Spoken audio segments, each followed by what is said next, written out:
ভাত ওরম রেখে দিবি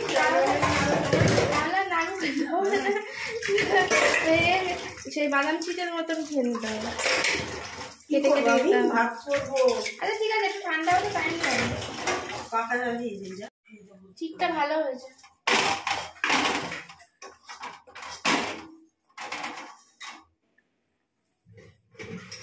নাড়ু তো অনেক রকম খেয়েছে, মানে অনেক রকমের গুড় দিয়ে হয়, মানে এগুলো আখের গুড় দিয়ে বেশি নারকল নাড়ু হয়, কিন্তু এটা আমাদের কি গুড় দিয়ে করেছে, খেজুর গুড় দিয়ে না।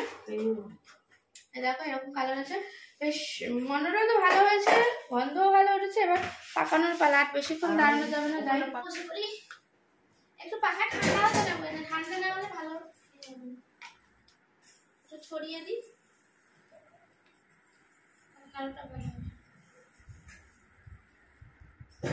এত গরম তো হাত দিয়ে এখন করা যাবে না, বহুত গরম একদম। হ্যাঁ, নাহলে হাত পুড়ে যাবে একদম। এবার আস্তে আস্তে করে হাত দিতে আরম্ভ করি, না হলে বেশি আবার ঠান্ডা হয়ে গেলে অসুবিধা। এখন গরম, প্রচন্ড গরম, কিন্তু তাই জন্য পাখা চালিয়ে দিয়েছি। আরে হেভি গরম। হ্যাঁ, আবার বেশি ঠান্ডা হলেও প্রবলেম, কত দিকে জ্বালাতো। এরকম করে একটু পাকিয়ে পাকিয়ে রেখে দিই, পরে গোল করবো এটাকে। একটু ঠান্ডা হলে একটু এরকম করে করে রেখে দিই। বেশ ভালো চিট আসছে জানো, তাড়াতাড়ি আবার না করলে কিন্তু আরে বাবা হেভি।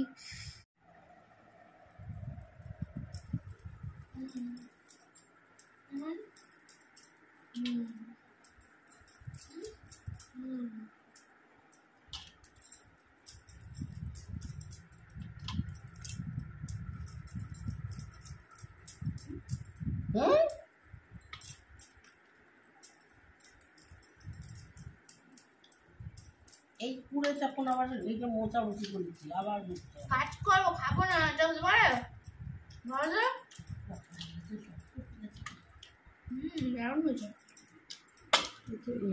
কাজ করবো, টেস্ট করবো না কেমন করলো আমার মা, কেমন রান্না করে টেস্ট করার জন্য তো আমি একাই বাড়িতে রয়েছি নাকি, টেস্ট করতে পারি।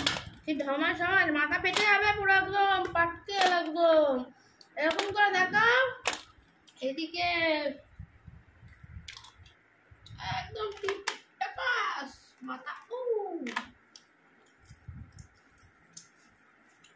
কি সুন্দর হয়েছে বল মা। কেউ করেছে না, কে বললো? আমি।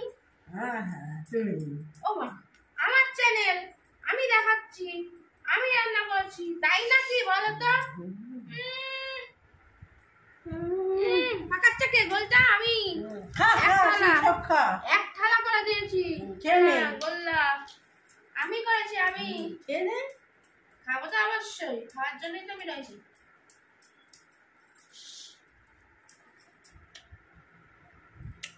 দারুণ হবে।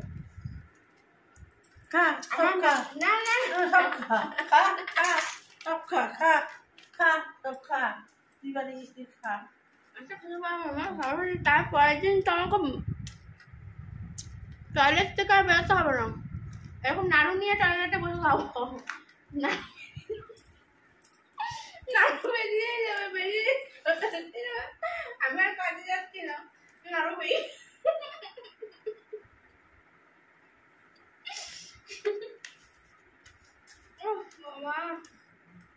পেটে ব্যথা করে দিয়ে যাও। এগুলো এই মাছ মাছেগুলো এগুলো আর হবে না, এগুলো আমাদের পেটে যাবে, টেস্টও করতে হবে। গোটা গোটা টেস্ট করছি। এবার আসল কথায় আসি, এই যে নাড়ুটা করা হয়েছে কিসের জন্য? হঠাৎ অসময়ে নাড়ু, আমার মায়ের বিবাহবার্ষিকী নাড়ু এক থালা। বিবাহবার্ষিকী তো আজকেও নাড়ু, জন্মে কেউ শোনেনি, জন্মে কেউ শোনেনি, আমার বাবা দাদিও শুনছে,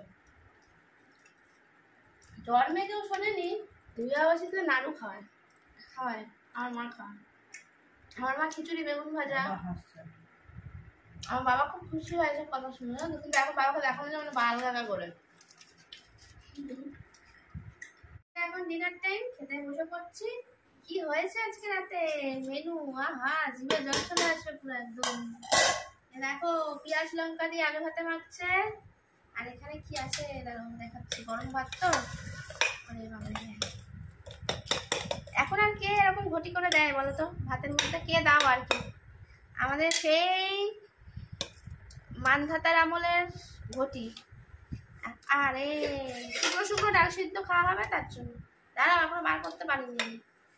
হেব্বি গরম, বিরাট গরম। ঘটি গরম হয় না বলো, স্টিলের ঘটি।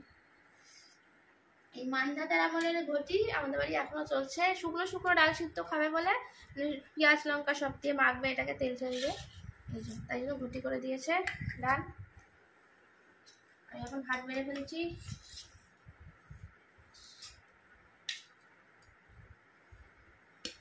হুদাহুদি ভাত খেতে আমাদের বাড়ির সবাই মোটামুটি, আমি মা ভালোবাসি।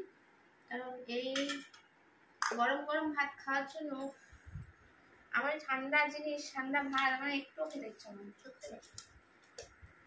যত শক্তি আছে মানে সর্বোচ্চ শক্তি দিয়ে আমি এটাকে খোলার চেষ্টা করবো, কিন্তু আদৌ খুলতে পারবো বলে মনে হচ্ছে না। একটা কথা, এত শক্তি আমার এখনো হয়ে ওঠেনি এমনি ডালের বাটি গরম গরম খুলতে পারবো। ঠান্ডা হলে খুলতে পারবো, কিন্তু এখন বহুত হুদাহুদি গরম আছে। পারবো ঠাকুর খুলে উল্টো পাল্টা কাজে কি ঠাকুর সাথ দেবে? আমি পারবো না এমন কোনো কাজ নেই, সর্বোচ্চ শক্তি দিয়ে আমি চেষ্টা করছি। আমি মা অন্নপূর্ণা। এটা কিন্তু ঢপ না, সত্যিকারের খুললাম আমি। আর ভাববেন যে ক্যামেরাটা বন্ধ করে দিয়েছে, তা নয়। এই হাত গরম তো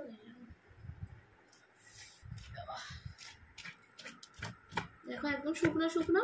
এরকম ডাল খেতে কে কে ভালোবাসো অবশ্যই কমেন্ট করে জানিও। হ্যাঁ, আমাদের বাড়িতে মানে প্রিয় জিনিস আমাদের এটা।